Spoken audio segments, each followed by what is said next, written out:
Hello दोस्तों, स्वागत है आप सभी का साजिद एकेडमी ऑफ साइंस में। और आज का टॉपिक हम लोग देख रहे हैं इवोल्यूशन। तो चलिए देखते हैं हम लोग इवोल्यूशन एग्जैक्टली क्या होता है। अब जनरली हम लोग ने देखे यहाँ पे आपको एक डायग्राम दिखाई दे रहा है। इस डायग्राम में देखिए सबसे नीचे जो है वो अमीबा, जो यूनिसेलुलर ऑर्गेनिज्म था, वो ऑर्गेनिज्म दिख रहा है।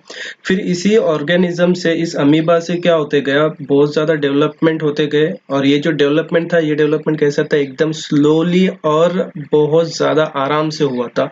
और इसके बाद फिर क्या हुआ है, आज जो हम लोग देख रहे हैं तो बहुत ज्यादा डाइवर्सिटी प्रेजेंट है हमारे आस। तो आज हम लोग देख सकते हैं कि बहुत ज्यादा जो डाइवर्सिटी है, एनिमल्स एंड प्लांट्स की डाइवर्सिटी जो यहाँ पे प्रेजेंट है। तो चलिए देखते हैं हम लोग इवोल्यूशन एग्जैक्टली क्या होता है। तो यहाँ पे देखिए हम लोग ने डेफिनेशन लिखा हुआ है, evolution is the gradual change occurring in living organism over a long duration. अब सिंपली देखो, इवोल्यूशन मतलब हम लोग क्या बोल रहे हैं कि जो भी ऑर्गेनिजम्स होते हैं उन ऑर्गेनिजम्स में क्या होना, चेंजेस होना। ठीक है। अब जैसे सिंपल से हम लोग एक यूनिसेलुलर ऑर्गेनिज्म की बात करेंगे तो यूनिसेलुलर ऑर्गेनिज्म क्या होते गया, धीरे धीरे उसमें क्या होते गए, चेंजेस होते गए। और चेंजेस होने के बाद में यही यूनिसेलुलर ऑर्गेनिज्म जो है वो क्या बन गया, मल्टी सेलुलर, और उसके बाद कॉम्प्लेक्स ऑर्गेनिज्म बनते गए। ठीक है। तो ये जो चेंजेस थे, ये चेंजेस कैसे थे, बहुत ज्यादा स्लोली थे। और इसके लिए जो टाइम ड्यूरेशन था, वो टाइम ड्यूरेशन क्या था, बहुत ज्यादा लगता है। Clear. Then this is a very slow going process. तो हम लोग ने बताया अभी कि ये जो थी, ये प्रोसेस कैसी होती है, एकदम स्लो गोइंग प्रोसेस होती है। Then development of organism is achieved. और इसमें से ये जो स्लो गोइंग प्रोसेस है, इसी में से फिर हम लोग को क्या होता है कि जो ऑर्गेनिज्म का डेवलपमेंट है वो कैरी आउट होता है, और वो हम लोग को एक डेवलप्ड ऑर्गेनिज्म हमें मिलता है at the end.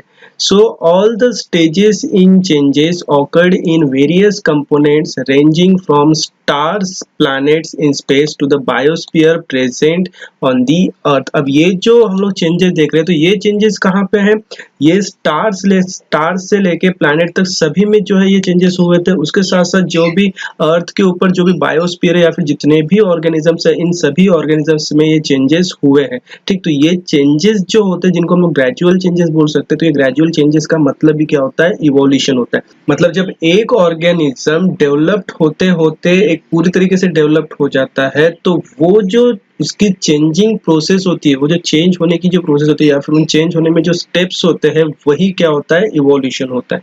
क्लियर है यहाँ तक? ठीक। देन उसके बाद देखिए हम लोग देख रहे हैं डेफिनेशन ऑफ इवोल्यूशन। हम लोग देख लेते हैं क्या दिया हुआ डेफिनेशन में हम लोग को, formation of new species due to changes in specific characters of several generations of living organism as a response to natural selection is called as evolution. तो देखिए हम लोग सिंपल सा एक डेफिनेशन बता रहे हैं हम लोग। इवोल्यूशन का मतलब तो हमको पता चल गया कि ग्रेजुअल चेंजेस होते हैं।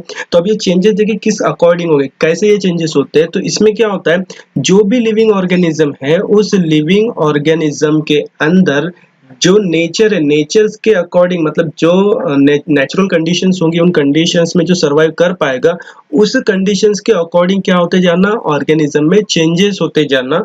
उस चेंजेस की वजह से क्या होगा, वो जो ऑर्गेनिज्म है, वो ऑर्गेनिज्म क्या होगा, डेवलप्ड होगा। और यही जो डेवलपमेंट होता है, इसको बोला जाता है इवोल्यूशन। क्या बोला जाता है, इवोल्यूशन। समझ में आ गया था? तो फिर से देखिए एक बार, formation of new species due to changes in specific characters of several generation of living organism as a response to natural selection is called as evolution. Clear है यहाँ तक?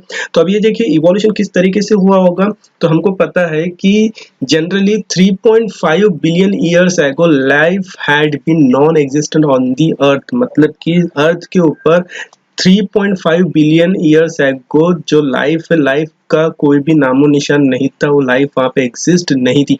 उसके बाद क्या होता गया कि ये जो ऑर्गेनिजम्स है, वो ऑर्गेनिजम्स में क्या होता गया, डेवलपमेंट होता गया, डेवलपमेंट होता गया। और वो डेवलपमेंट के बाद आज जाके क्या हुआ, बहुत ज्यादा ह्यूज डाइवर्सिटी जो है वो अर्थ के ऊपर अभी प्रेजेंट है।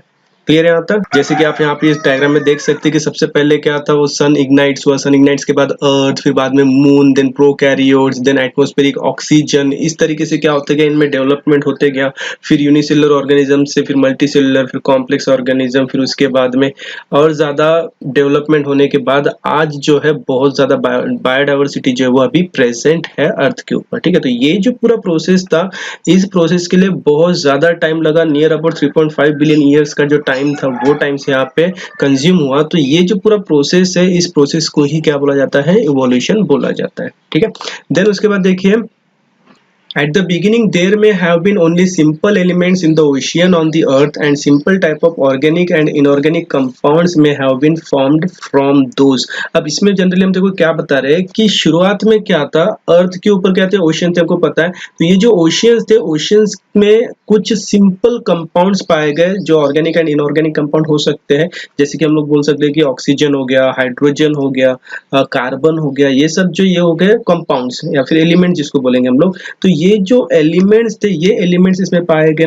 क्लियर है यहाँ तक? तो सबसे पहले हम लोग क्या बता रहे हैं कि जो अर्थ था, अर्थ के ऊपर में, अर्थ पे ओशियन थे, ओशियन के अंदर कुछ सिंपल एलिमेंट्स थे जैसे कि हाइड्रोजन हो सकते हैं, ऑक्सीजन, कार्बन वगैरह, ये सब जो एलिमेंट्स थे वो एलिमेंट्स प्रेजेंट थे। ठीक है, ये था इनिशियल कंडीशंस में।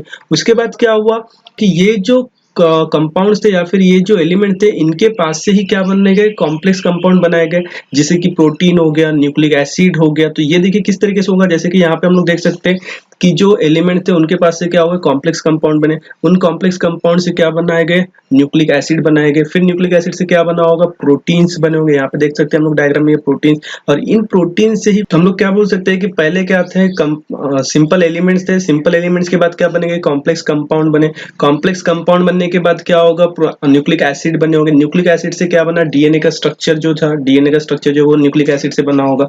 फिर उसके बाद में क्या बने होंगे, सिंपल प्रोटीन जो थे वो प्रोटीन्स बनाए गए होंगे। ठीक, तो ये जो ड्यूरेशन था, इस ड्यूरेशन में क्या हुआ कि जो सिंपल एलिमेंट थे वो अब किस में कन्वर्ट हो गए, कॉम्प्लेक्स कंपाउंड में, जैसे कि प्रोटीन वगैरह या फिर न्यूक्लिक एसिड वगैरह जो थे इसमें वो कन्वर्ट हो गए। क्लियर है? तो मतलब हम लोग को क्या पता चला कि शुरुआत में क्या था, जो ओशियन के अंदर कंपाउंड थे या फिर ओशियन के अंदर के जो एलिमेंट्स थे वो किस में कन्वर्ट होते गए, अभी वो कन्वर्ट हो गए प्रोटीन्स में या फिर कॉम्प्लेक्स कंपाउंड में। ठीक है यहाँ तक? उसके बाद क्या हुआ, First primitive type of cell may have been formed from the mixture of different types of organic and inorganic compounds। मतलब अब ये जो organic and inorganic compound जो थे, जो complex compound जो थे, इन्हीं के पास से क्या हुआ होगा, पहला जो प्रीमिटिव सेल था, प्रीमिटिव मतलब सबसे पहले के जो सेल्स थे, वो सेल फॉर्म हुआ होगा। अब यहाँ पे देख सकते हैं आप लोग, ये डायग्राम में दिख रहा होगा आपको कि यहाँ पे हम लोग क्या बता रहे हैं कि इन्हीं कॉम्प्लेक्स कंपाउंड के पास से क्या बना, सिंपल सा जो फर्स्ट प्रीमिटिव सेल था वो डेवलप्ड हुआ। ठीक है, देन उसके बाद में देखिए,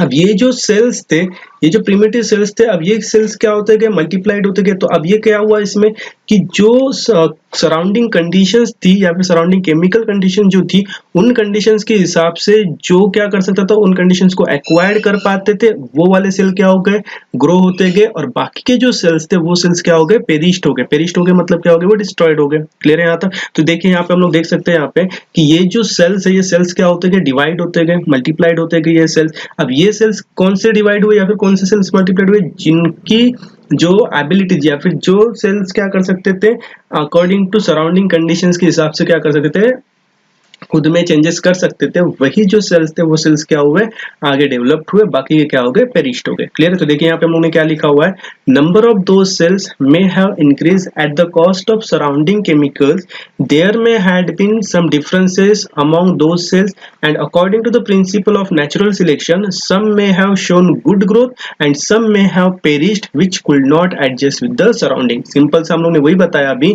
कि जो सराउंडिंग के अकॉर्डिंग क्या होते गए, एडजस्ट होते गए, उनकी ग्रोथ हुई, और जो सराउंडिंग के अकॉर्डिंग एडजस्ट नहीं हुए वो क्या हो गए, पेरिस्ट हो गए, वो क्या हो गए, डिस्ट्रॉयड हो गए।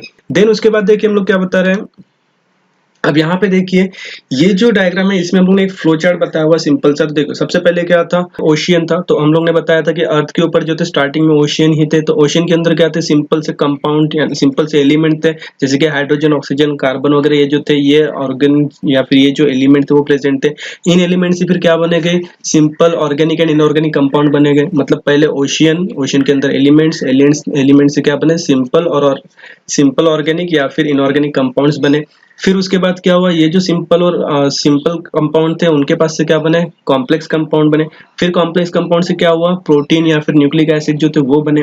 फिर उसके पास से प्रिमिटिव सेल, फिर प्रिमिटिव सेल से यूनिसेलुलर ऑर्गेनिज्म बने। फिर यूनिसेलुलर से क्या हुआ होगा, मल्टी सेलुलर ऑर्गेनिज्म, और फिर मल्टी सेलुलर ऑर्गेनिज्म से क्या बने, कॉम्प्लेक्स ऑर्गेनिज्म। और इसी तरीके से ये जो था, ये डेवलपमेंट आगे प्रोसीड होते रहा, ये जो इवोल्यूशन था ये इवोल्यूशन आगे प्रोसीड हुआ और उसके बाद आज जो है आज बहुत ज़्यादा डाइवर्सिटी जो वो प्रेजेंट है अर्थ के ऊपर।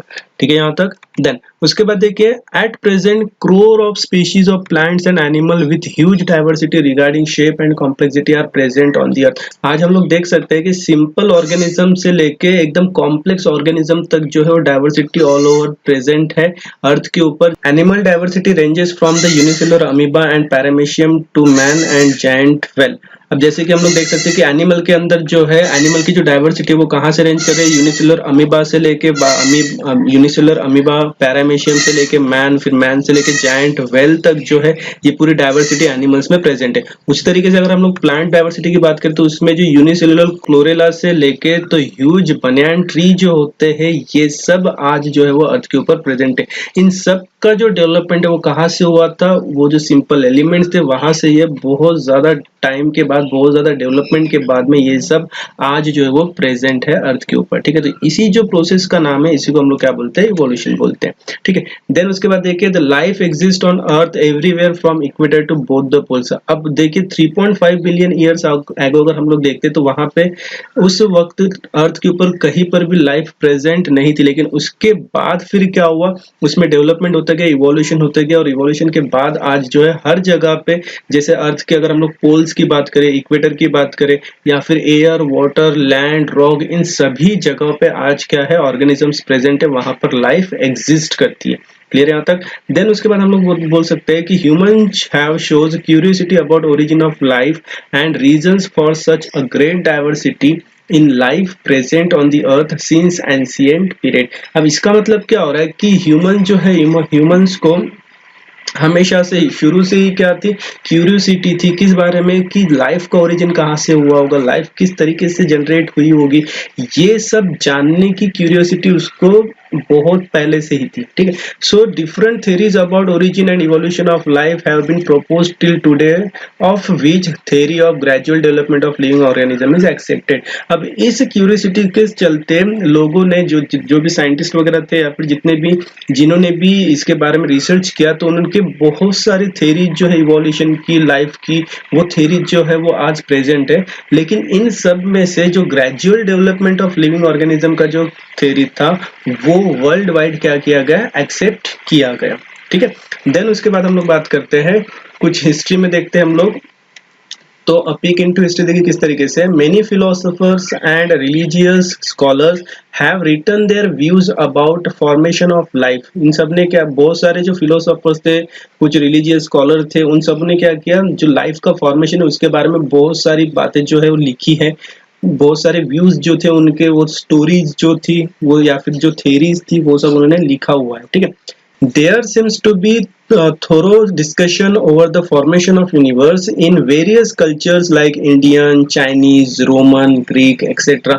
मतलब कि हम लोग क्या बोल रहे हैं कि जहाँ पे ये जो फिलोसोफर्स थे, इन फिलोसोफर्स ने लाइफ के बारे में बहुत कुछ लिखा हुआ है, तो इसमें जो इंडिया हो गया, चाइनीज हो गया, रोमन हो गया, ग्रीक हो गया, इन सभी ने क्या किया, थ्रू आउट जाके क्या किया, इसके ऊपर डिस्कशन किया हुआ है और ये डिस्कशन जो वो यूनिवर्स के फॉर्मेशन के बारे में हमें बताया गया है। ठीक है, so various cultures have noted different types of information about planets, stars, the panch mahabhuta, living organism etcetera in the form of poetry, stories and religious sacred books. अब ये जितने भी इंफॉर्मेशन है किसके बारे में, जैसे कि इंफॉर्मेशन ऑफ प्लैनेट्स हो गया, स्टार्स हो गया, उसके साथ साथ पंचमहाभूत जो होते हैं, पंचमहाभूत मतलब जैसे कि जल, वायु, अग्नि, धरती और आकाश, ये सब जो है, ये 5 जो पंचमहाभूत होते हैं, इसके बारे में जो था, इन सभी के बारे में या फिर जो लिविंग ऑर्गेनिज्म, इन सब के बारे में बहुत सारी स्टोरीज बनाई गई, बहुत सारी कथाएं जिसको बोलेंगे हम लोग, पोएट्री जो थी वो बनाए गए, उसके बारे में बहुत सारे सेक्रेड बुक्स बनाए गए हैं।